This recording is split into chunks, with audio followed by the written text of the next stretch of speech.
Whether you think you can or think you can't, you're right. Super excited about this. Erin Lay here. I'm looking forward to getting into week 12.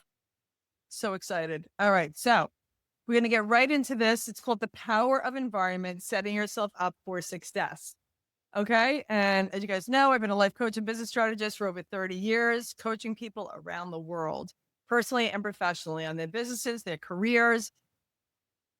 Obviously, personally, if you're feeling stuck, overwhelmed, distracted, and you're looking to become focused and fearless and excited about your life, I'm excited to speak with you. All right. And for now, we're going to get into this. You don't rise to the level of your goals, you fall to the level of your environment. This is what we're going to talk about this week. And it's a powerful conversation because we truly are the sum total of the five we surround ourselves with most, right? Those that we listen to and who the environment that we're around, the behaviors, the habits, the patterns, we naturally pick it up as humans with the people that we're around the most. So you want to be around people that are empowered, that are doing super well, and they're where, you want to be, where you want to go, and doing things in a way that resonates with you. Okay. With who you want to become. So first talking point is environment influences energy. People, places, and things carry vibration that affects you.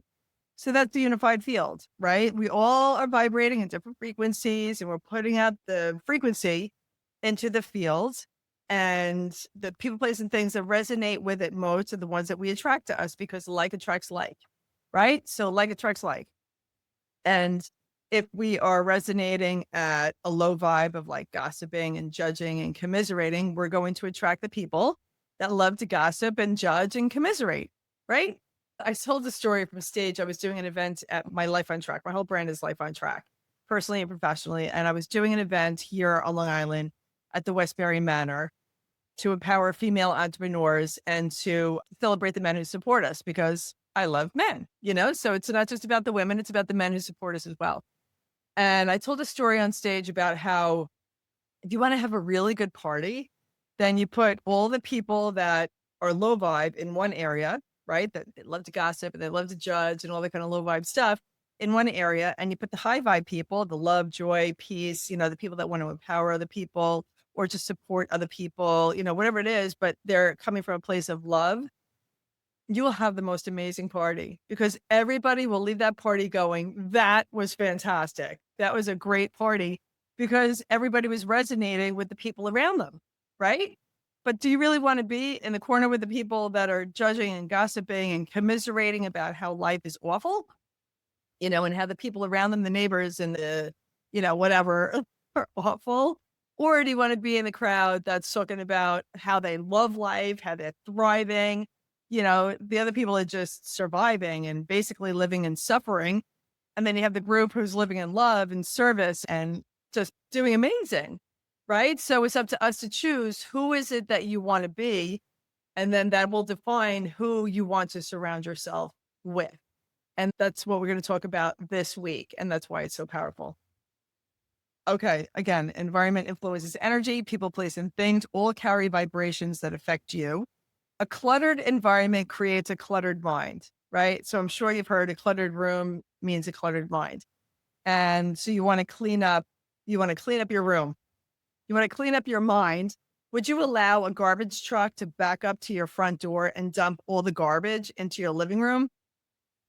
No, no, you wouldn't. You'd be like, what are you doing? Now come in and get rid of all this stuff and pay for the cleaning people to come and disinfect. Same thing with your mind.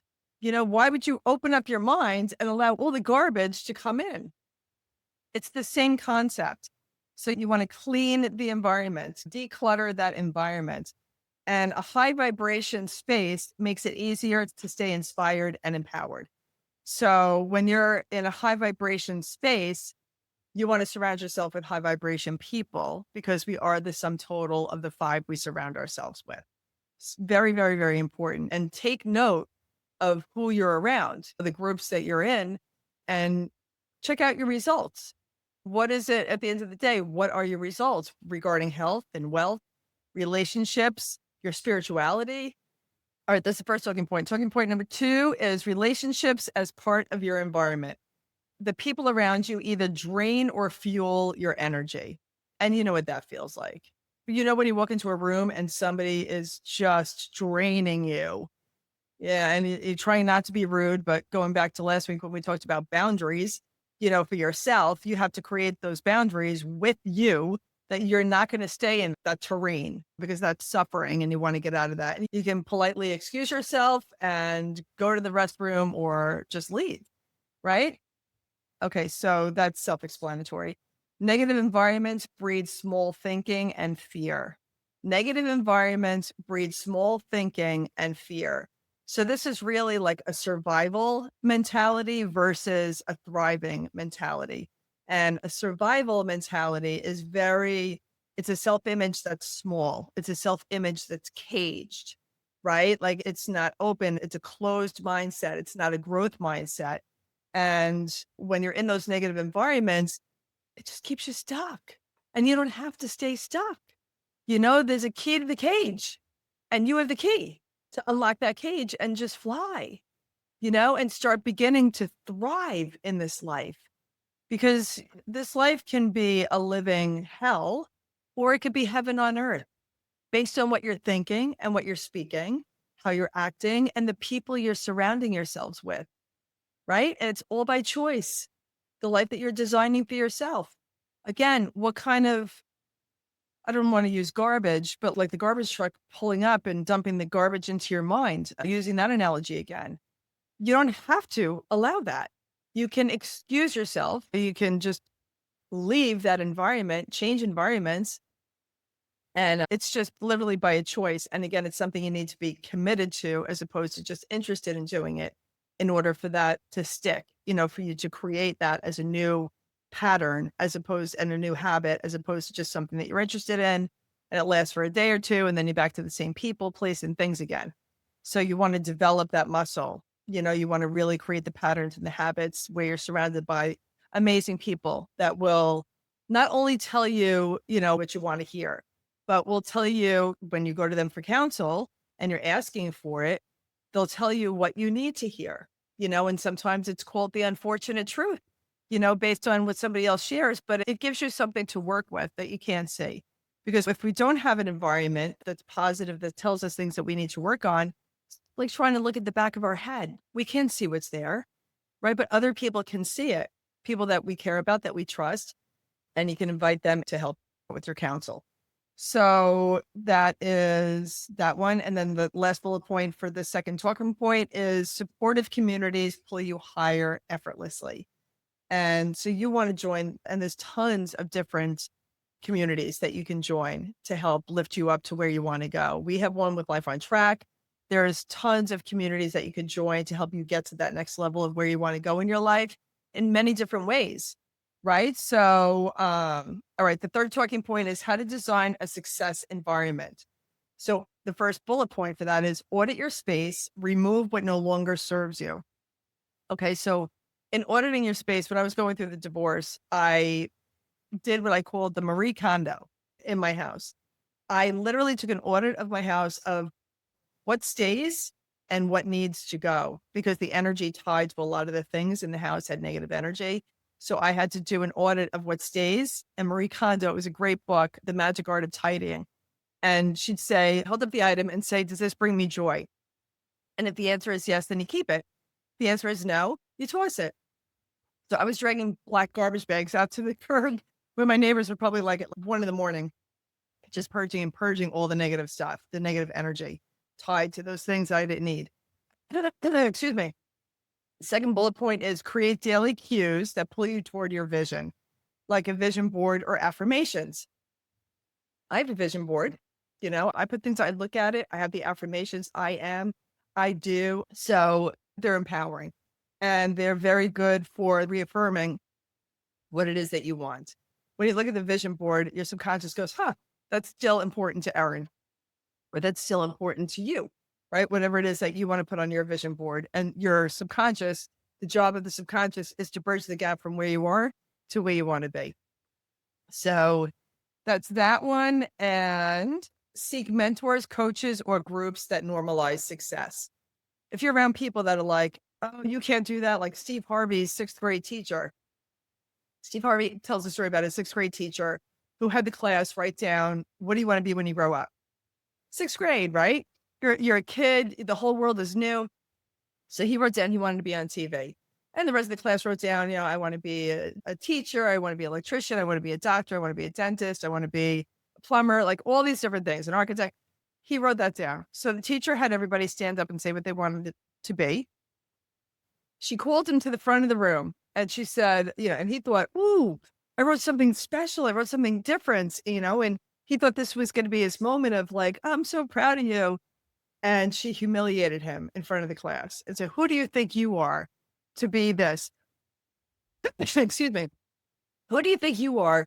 Nobody in this community has done that. Nobody in your family's done that. But he said she was not in my imagination. God didn't put it in her imagination. He put it in his. And so he stuck to his dream. And he said when he was all over the TV, and from that moment, he bought TVs and sent it to the teacher every Christmas to remind her of what he wrote so that she would never forget him. Excuse me. All right. I have what I call Fridays with Ted. Ted is coach, my accountability partner. I've been speaking with Ted every single Friday since 2015, right? I was going through the divorce. I was after the divorce. I was growing my businesses from one to a few, from just 4 books to now over 20 books, a bunch of #1 best-selling books every Friday with Ted. And I just kept growing and growing. I would go to a brain dump and just talk about everything I have going on. I'd get clarity from that one-to-one communication with him.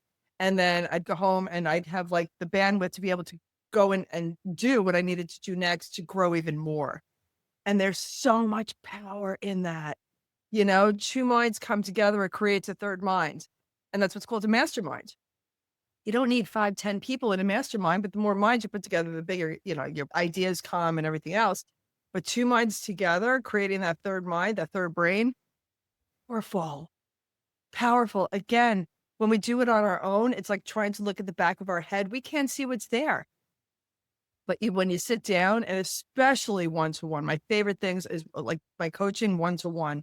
I close my eyes, I do a mind meld, I go into my client's world, and I mentor from a place of my experiences, and I share it with them so that they have ideas of what they're capable of doing or inspire them to, that they can do it.